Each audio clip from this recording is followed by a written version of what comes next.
Bienvenue dans Mondovision, votre rendez-vous géopolitique tous les dimanches sur Radio J, une émission que j'ai le plaisir d'animer en compagnie du géopolitologue Alexandre Adler. Bonjour Alexandre. Bonjour. Chers auditeurs, vous pouvez nous suivre, vous le savez, sur notre site radioj.fr et désormais également sur l'application Radio Player France. Alexandre Adler, on démarre ce Mondovision évidemment avec la situation politique en Israël. Après l'échec de Benyamin Netanyahou, le président Reuven Rivlin a confié à Yair Lapid mercredi le mandat pour former ou tenter de former un gouvernement. Le chef du parti centriste Yesh Atid a désormais 24 jours pour réussir son pari. Son objectif, former très rapidement, avant même la fin de ces 24 jours, un gouvernement d'union nationale en réunissant une majorité à la Knesset, et il peut compter pour cela sur le soutien de la gauche, bien sûr, mais aussi de la liste arabe unie et surtout, et c'est ce qui retient peut-être l'attention d'une partie de la droite, à savoir le mouvement sioniste religieux Yamina de Naftali Bennett, de Nouvel Espoir de l'ancien prince du Likoud Gideon Sa'ar et du parti russophone Israël Beiteinu d'Avigdor Lieberman. Alexandre peut-il réussir son pari ? À mon avis, non. Mais il est intéressant qu'il essaye. Et on verra à ce moment-là que Yair Lapid ne peut pas être un fédérateur. Pourquoi ne peut-il pas être un fédérateur ? Parce que malgré la confusion maintenant totale, le balagan absolu, qu'est la vie politique israélienne, il y a quand même des points d'ancrage. Et le point d'ancrage, c'est que Yair Lapid a commencé par être un diviseur. Il a commencé sa carrière politique en mettant en avant qu'il avait finalement une supériorité sur beaucoup d'autres, c'est qu'il représentait un Israël authentique. Entendez ce que un humoriste d'origine juive américaine a appelé les vrais WASP, c'est-à-dire White Ashkenazi Zionist Paratroopers. C'est-à-dire, traduction, les Ashkénazes blancs et sionistes ayant servi dans les parachutistes, dans les Tzananim. Bon, c'est une plaisanterie, mais on pourrait ajouter les pilotes de chasse. Mais c'est ça, en fait, il y a une élite israélienne qui s'est faite, bien entendu, une élite de mérite, avec un certain nombre de passages obligés dans Tzahal, au Mossad, dans un certain nombre d'endroits où on teste les gens, et c'est tout à fait légitime. Il fallait bien quand même qu'Israël se dote petit à petit d'une élite, de même qu'on a fini par accepter des décorations pour savoir où les gens avaient servi. Alors qu'au départ, dans les uniformes de Tzahal, il n'y avait pas de décoration. Bon, peu importe. Vous savez que les Chinois aussi n'avaient pas de décoration à un moment donné. Non, je l'apprends. Mais on le voyait avec les poches. Parce que les poches étaient en fait différentes. Et bien entendu, tout le monde pouvait finir par les lire. C'est-à-dire que, comme dit Pascal, qui veut faire l'ange fait la bête. Et donc, à prétendre être des anges, on est des imbéciles. Bien entendu qu'il y a des décorations en Israël. Et bien entendu qu'on juge aussi les gens à ce qu'ils ont fait. Donc, voilà. Yair Lapid, par contre, elle a fait beaucoup. Et il a essayé, au fond, de représenter le bel Israël contre les Israéliens moches. Alors, c'est qui les moches ? Je sais pas, moi. Déjà les communistes, ça c'est moi. Mais ensuite, les séfarades, bien sûr. Voilà. Vous ne pensez pas qu'il a, notamment sur la question de la droite séfarade, évolué sur la question, on le voit s'unir Il a besoin de les voix maintenant. C'est fini ça. S'il m'entendait à travers les ondes, il dirait mais c'est odieux de dire une chose pareille. Comment ce Adler se permet de dire ça ? C'est faux. Je suis un sioniste, etc. Et puis, je pense qu'il a commencé comme ça. Alors aujourd'hui, il est le chef de l'opposition. Je pense que cette opposition ne réussira pas à être une majorité parce que finalement, je m'excuse de rappeler des choses évidentes, mais aujourd'hui, nous avons les accords d'Abraham, c'est-à-dire la réconciliation la plus profonde qui soit jamais intervenue entre Israël et le monde arabe, je dis bien le monde arabe, et qui est légitime dans le monde arabe ? D'abord, les gardiens des lieux saints qui ont prudemment renoncé à proclamer un nouveau califat, à la différence des Ottomans, ce sont les Saoudiens. Ceci dit, Alexandre, ces accords d'Abraham n'ont pas permis à Benyamin Netanyahou, qui en était l'un des instigateurs, de former une coalition. Non, mais déjà, Winston Churchill a été battu en 1945 après avoir porté l'Angleterre dans des conditions extraordinaires pendant toute la guerre. Mais les gens en avaient assez. Et puis, il faut bien dire que Attlee, son numéro 2, le chef des travaillistes, avait dirigé toute la politique intérieure. Et les Anglais, notamment les anciens combattants, ils en avaient marre des élites conservatrices. Ils se disaient, bon, nous avons fait la guerre, mais maintenant nous voudrions une Angleterre sociale. Ben voilà. Ben, ce qui arrive aujourd'hui à Bibi Netanyahou de la même manière. Les gens sont assez d'accord avec tout ce qu'il a fait, mais ils voudraient maintenant autre chose. Et bien entendu, cette autre chose viendra. Mais Est-ce que cette autre chose peut être portée par Yair Lapid, justement ? Ben, justement pas. Parce que Yair Lapid a été, je le répète, un diviseur, et celui qui peut aujourd'hui être le représentant véritable de la succession de Bibi, et ce n'est pas impossible, parce qu'il faudra aussi changer un petit peu l'organisation des pouvoirs publics après la retraite du président actuel. Donc je pense que... Qui interviendra cet été. Qui interviendra cet été. Et à ce moment-là, on verra bien comment les choses s'organisent. D'ailleurs, vous Mais me tendez si une vous perche. voulez, Yossi Cohen, a été le chef du Mossad et un homme extrêmement... C'est toujours le chef du Mossad. Toujours, avec un certain nombre de succès à son crédit, notamment la déstabilisation très profonde quand même de tout le système iranien. Alors bien sûr, les Iraniens continuent à vouloir leur bombe atomique à Natanz et ils l'auront. Mais il faut voir à quel prix. Et cela, on le doit à des gens comme Yossi Cohen en particulier. Enfin, pas seulement lui, bien sûr, mais il était à la fin pour recevoir le ballon. Donc vous envisagez une carrière politique pour le chef actuel du Mossad. C'est ce que d'ailleurs avait un peu laissé entendre Netanyahou il y a quelques temps. C'est ce que Netanyahou a choisi pour avoir véritablement un homme en qui il peut avoir vraiment confiance. En attendant, est-ce que lorsque vous voyez Naftali Bennett ou Gideon Sa'ar ou Lieberman, pour ne parler que des dirigeants de partis de droite, envisager, soutenir un gouvernement d'urgence, un gouvernement d'union nationale, est-ce que malgré tout, ça ne dit pas aussi la volonté d'une partie importante de l'échiquier politique israélien de tourner la page Netanyahou ? C'est évident. Et exactement comme l'Angleterre a voulu tourner la page de Gaulle et on a voulu en France aussi... la page Churchill et en France. Je vais aller trop vite. Et on l'a fait aussi pour le général de Gaulle en 1946. Mais ça n'était pas la fin ni du général de Gaulle, ni de Winston Churchill qui est revenu quand même, ni bien entendu de Bibi Netanyahou qui reviendra, mais autrement. Mais en même temps, je pense que c'est ce qu'on apprend quand même à la Sayeret Matkal où il a fait ses classes. Il faut s'apprendre aussi, dans ce qu'on est parachutiste, notamment à chuter.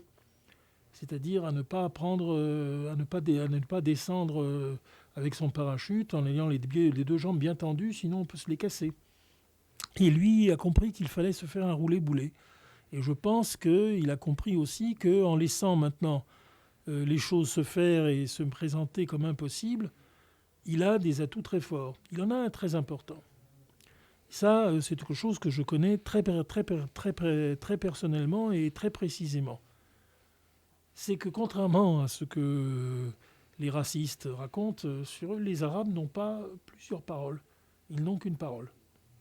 Alors ils sont souvent rigides. Par exemple, ils ne veulent pas reconnaître Israël, qu'ils n'ont toujours pas reconnu, ils se sont débrouillés. Ça, c'est une bêtise. En revanche, les Saoudiens, eux, non seulement ils veulent reconnaître Israël, mais ils n'ont confiance qu'en une personne avec laquelle ils ont négocié les accords d'Abraham, c'est Bibi Netanyahou. Et un quelconque Gideon Sa'ar, tout ça qui ne sont pas des gens d'ailleurs aussi un peu compétents que cela. Et je pense même Naftali Bennett qui a aussi subi des choses injustes et qui devrait avoir une réparation dans la vie politique. Enfin, ils viennent... très gentiment, avec un bon sourire, en disant voilà, c'est nous maintenant les chefs du gouvernement d'Israël. Ils vont être reçus poliment, on leur fera du thé. Mais d'une manière ou d'une autre, le message sera celui-là. Nous connaissons Bibi Netanyahou, c'est avec lui que nous avons négocié, pas que personne d'autre. Et si nous continuons à négocier, et Dieu sait qu'il y a une chose importante, c'est la reconnaissance diplomatique totale qui a commencé avec les Émirats, mais qui doit s'étendre maintenant au royaume d'Arabie Saoudite lui-même. Alexandre, Ce n'est qu'avec Bibi. Alexandre, on reparlera tout à l'heure en fin d'émission de l'Arabie Saoudite. Je voudrais qu'on reste encore un peu en Israël avec la situation sécuritaire qui s'est tendue là-bas ces 2 dernières semaines. Des tirs de roquettes d'abord ont visé le sud du pays en provenance de la bande de Gaza, puis une attaque terroriste à Tapouach en Judée-Samarie a coûté la vie à un étudiant israélien de 19 ans. Alors que l'opposition à Mahmoud Abbas, à la fois du Hamas et d'anciens cadres du Fatah qui cherchent à évincer le président de l'autorité palestinienne, se durcit. Je rappelle que Mahmoud Abbas a repoussé sine die les élections législatives prévues initialement le 22 mai. Est-ce que les conditions d'un retour des tensions armées, cette fois entre Israéliens et Palestiniens, sont selon vous réunies ? Non, je ne le crois pas personnellement parce que personne n'est suicidaire dans cette affaire. Et il y a beaucoup à perdre. Et en particulier, les gens de Gaza sont très contents d'avoir finalement un petit État à eux. C'est un État minuscule, mais c'est, disons, une promesse de vente pour retrouver un territoire et une entité palestinienne. Je dis entité palestinienne parce que je pense que l'entité palestinienne ne pourra se développer comme forme de plan de partage légitime, bien sûr, celui-là, de Eretz Israël, que à travers l'appui saoudien. La Jordanie, qui a essayé longtemps de jouer ce rôle, ne le peut pas. Elle est tout simplement trop faible, trop divisée. Elle n'a pas non plus une puissance militaire suffisante, dépend d'Israël pour sa sécurité d'une manière dramatique. Alors les Saoudiens, non. Et les Saoudiens, eux, sont prêts non seulement à mettre beaucoup d'argent en la terre palestinienne, mais beaucoup aussi d'efforts pour maintenir une autorité palestinienne. Mais bien Alors, entendu, vous parlez des Saoudiens, mais cela passe par Mahmoud Abbas, ça ne passe pas par le désaveu. Bien entendu, le Hamas aura son rôle, les opposants finalement seront autour d'une table, mais il y a une hiérarchie, et ce serait une folie de la part d'Israël, mais une folie aussi de la part de la communauté internationale, que de punir un Mahmoud Abbas qui, je le rappelle, a eu le courage de s'opposer à Yasser Arafat lors de la dernière intifada. Et cela, c'est un service énorme qu'il a rendu à la paix et à la coexistence des deux communautés israéliennes et palestiniennes. Mais est-ce que ces capitales arabes pourraient pousser dans les prochains mois un autre dirigeant, une autre figure qui pourrait succéder à Mahmoud Abbas? On sait par exemple que les Émirats arabes unis soutiennent Mahmoud Dahlan, qui est un ancien responsable du Fatah parmi les forces préventives palestiniennes à Gaza. Est-ce que à un moment donné, ils se diront que là aussi la page Abbas est Dahlan est un homme courageux et qui a tenu tête aux extrémistes. Et il a certainement un rôle à jouer. Mais pousser Dahlan, qui est notoirement un interlocuteur permanent des services secrets israéliens, ça me semble fort.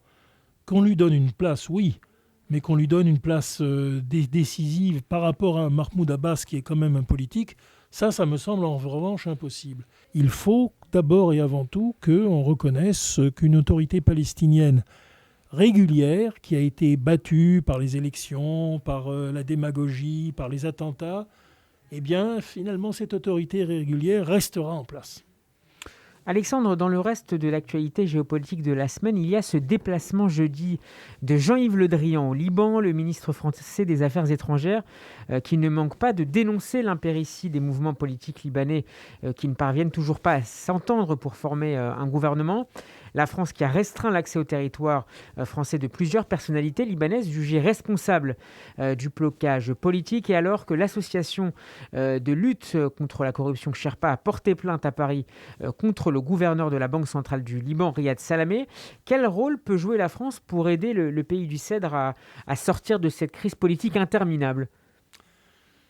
La France est quand même la mère du Liban et elle a quand même une autorité. Non pas une autorité physique, elle n'en a aucune. Mais par contre, elle a quand même pour elle la culture française profonde de l'ensemble des Libanais. Et puis le fait que c'est aussi le pays de refuge dans lequel toute la politique libanaise se fait encore. Alors, il y a un homme remarquable qu'on ne mentionne pas dans tout cela, c'est Carlos Ghosn. Il a une culture complexe puisqu'il est à la fois polytechnicien, formé d'ailleurs par les excellentes écoles religieuses libanaises. Il n'a pas fait de taupe en France, il est venu directement se présenter au concours de Polytechnique, il était polytechnicien.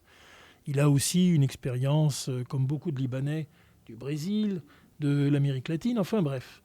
Et puis, il a été l'homme qui a redressé Renault dans des conditions extraordinaires et qui a mis Nissan au pas dans l'alliance avec Renault. Et donc, les Japonais, les choses se sont mal terminées. Les Japonais le haïssent et ils l'ont torturé. Bon. Et puis, il leur a échappé.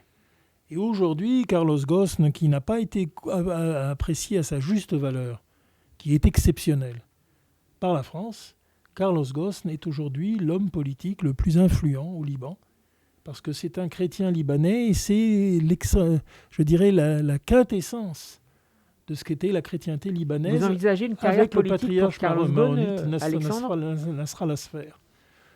Mais bien entendu, non seulement, mais je pense que le vide qui est en train de se créer, et il faut quand même qu'il y ait un chrétien libanais, même étant donné que la diaspora peut voter, enfin.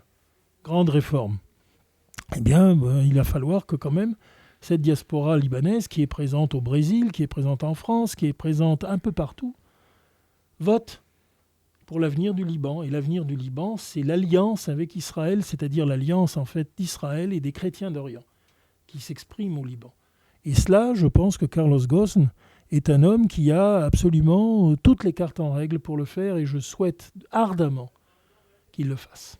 Une dernière question, Alexandre. Je voudrais qu'on termine cette émission avec ce déplacement qui en a surpris plus d'un et qui annonce peut-être une évolution majeure au Moyen-Orient. Le patron des renseignements saoudiens, le général Khalid al-Umaydian, a rencontré lundi dernier à Damas son homologue syrien Ali Mamlouk, mais aussi et surtout peut-être le président Bachar el-Assad. Une rencontre qui intervient 9 ans après l'expulsion de la Syrie de la Ligue arabe et après les terribles tensions entre Damas et Riyad pendant la guerre civile syrienne. Les Saoudiens soutenant, je le rappelle, les opposants islamistes au pouvoir. Est-ce qu'on s'avance, Alexandre, vers un rapprochement entre la Syrie et l'Arabie Saoudite? Et question subsidiaire, et quelles pourraient être les conséquences de ce rapprochement, notamment pour l'Iran, qui est très présente à la fois militairement et économiquement en Syrie? Oui, parce que l'Arabie Saoudite fera tout pour cela, parce qu'elle a aujourd'hui, avec Adel Jouber, qui est son homme fort, un homme de vision et qui n'a aucune envie de précipiter les Syriens dans l'extrémisme.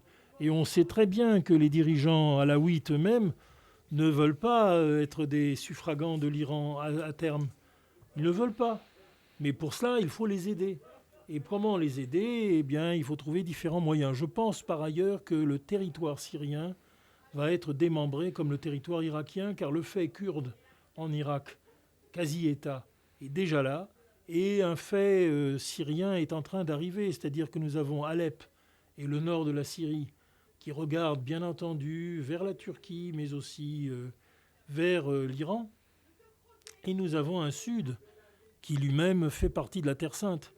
Et cette partie sud de la Syrie, avec justement Damas, c'est la véritable capitale de l'islam libanais-palestinien, celui qui va être le véritable État d'Ismaël, le partenaire et également, de temps en temps, opposé à Israël, mais en une opposition parfaitement constructive. C'est déjà la fin de ce numéro de Mondovision, l'émission de géopolitique d'Alexandre Allaire présentée par Steve Nadjar.